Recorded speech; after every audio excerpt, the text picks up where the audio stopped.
बिस्मिल्लाहिर्रहमानिर्रहीम। जी प्यारे पाकिस्तान, बात हो रही थी मदीना तैयबा की रियासत और इस्लामी जमहूरिया पाकिस्तान।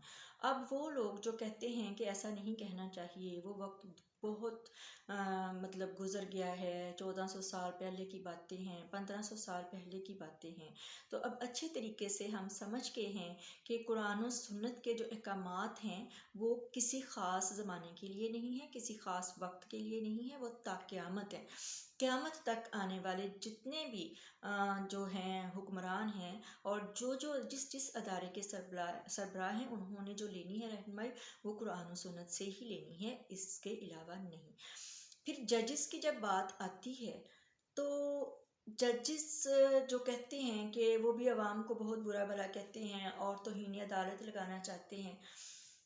तो क्या काजी शुरह जैसे जो हैं जजेस हैं यहाँ मौजूद हैं जिन्होंने इंसाफ दिया, इब्राहिम खान साहब और इसके अलावा हैं कुछ, तो अवाम ने किस तरह से उनको जो है ऑन किया और उनके लिए किस कदर, मैं कहती हूँ कि इतना उनका शुक्रिया अदा किया गया एक छोटा सा रिलीफ देने पर, जो उसको हमारी जरताज कुल को उन्होंने गिरफ्तार नहीं होने दिया।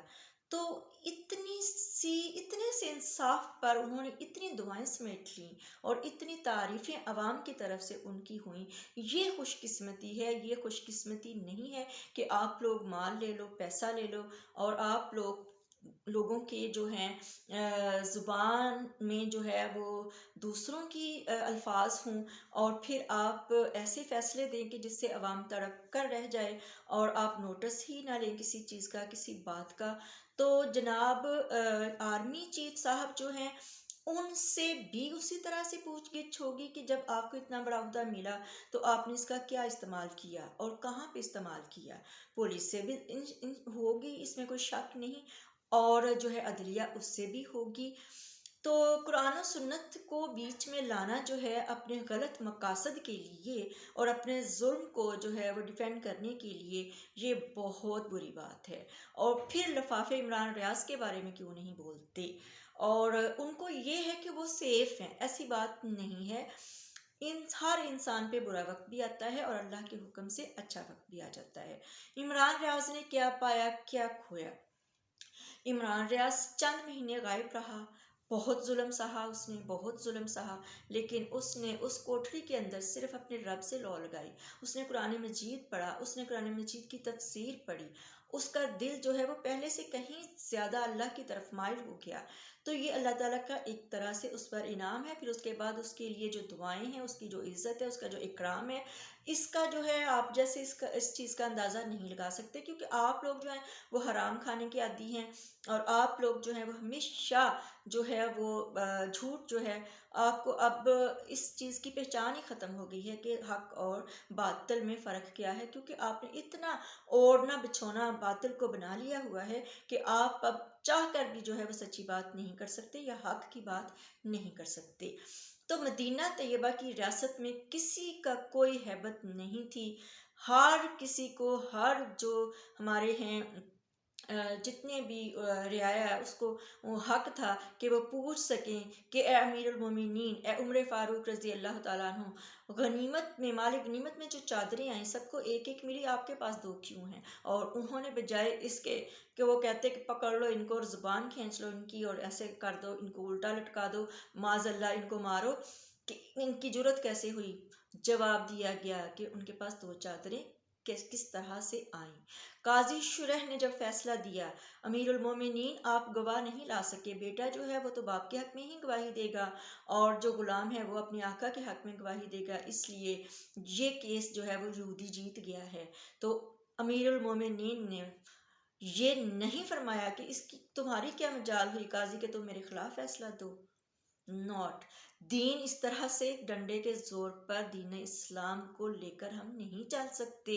हमारे प्यारे पाक नबी सल्लल्लाहु अलैहि वसल्लम सरकार ने जो कॉन्सेप्ट दिया है दीन इस्लाम का और इस्लामी रियासत का, वो ये नहीं है जो हमारा मुल्क जो है वो पेश कर रहा है दुनिया के आगे। निहत्ती माएँ, निहत्ती बेटियां, निहत्ते बच्चे, किस तरह से दहशत गर्द हो सकते हैं। کس طرح سے اپنے ملک کو نقصان پہنچا سکتے ہیں۔ نقصان پہنچایا ہے اداروں نے، نقصان پہنچایا ہے اپنے عہدوں کا ناجائز فائدہ اٹھانے والوں نے۔ آج ملک کو جو ہے وہ ڈیفالٹ کر دیا ہے، ملک کو دیوالیہ بنا دیا ہے، اور تمام دنیا کے سامنے عوام پاکستان کو ایک انتہائی، جسے کہتے ہیں کہ ایک محکوم اور ایک انتہائی جو ہے وہ عجیب سی مخلوق کے طور پر، جو بھیک منگے ہیں، جو سیلاب میں گر جاتے ہیں تو وہ دیکھتے ہیں دو وقت کی روٹی کے لیے، اور جو ہے ماں باپ اپنے ہاتھوں سے اسلامی ریاست میں بچوں کو قتل کر رہے ہیں۔ یہ تصور دے رہے ہیں آپ لوگ دنیا کو ایک اسلامی ریاست کا، جس میں ماں باپ اپنے بچوں کو خود مار رہے ہیں۔ یہ آپ دے رہے ہیں کہ سیلاب میں گر جائیں تو جو حکمران ہے نا، وہ ہاتھ جو ہے وہ بھیک مانگنا شروع کر دیتے ہیں ان ملکوں سے جن کے پاس پیسہ ہے، کہ خدا کے لیے ہماری مدد کرو۔ ہم اپنے پیسے سے مدد نہیں کریں گے، بلکہ جو پیسہ ہمیں خیرات میں ملے گا اس سے بھی مدد نہیں کریں گے، بلکہ ان سے بھی ہم باہر کے ملکوں میں جا کے کوئی جائیدادیں خرید لیں گے۔ جیسے کہ پاکستان کا جتنا بھی پیسہ ہے بیت المال کا، وہ سب کا سب یہ لوٹ کر لے گئے۔ تو یہ میں بتانا چاہتی تھی تفصیل سے کہ جو لوگ مذاق اڑاتے ہیں مدینہ طیبہ کی ریاست کا، وہ کان کھول کر سن لیں کہ مدینہ طیبہ کی ریاست پر ریاست بنانا خواب نہیں، حقیقت ہے۔ یہ خواب دیکھا ہے ہمارے لیڈر نے، ہمارے قائد نے، اور انشاءاللہ العزیز ہم اپنے قائد کے سنگ مل کر اس خواب کو حقیقت بنائیں گے، جس طرح سے قائد اعظم رحمۃ اللہ تعالی علیہ نے علامہ محمد اقبال کے پاکستان کے خواب کو سچ کر دکھایا، حقیقت کر دکھایا۔ انشاءاللہ العزیز ہم بھی اپنی حقیقی آزادی لے کر حق اور سچ کی فتح اور جیت منائیں گے انشاءاللہ 8 فروری کو انشاءاللہ تعالی۔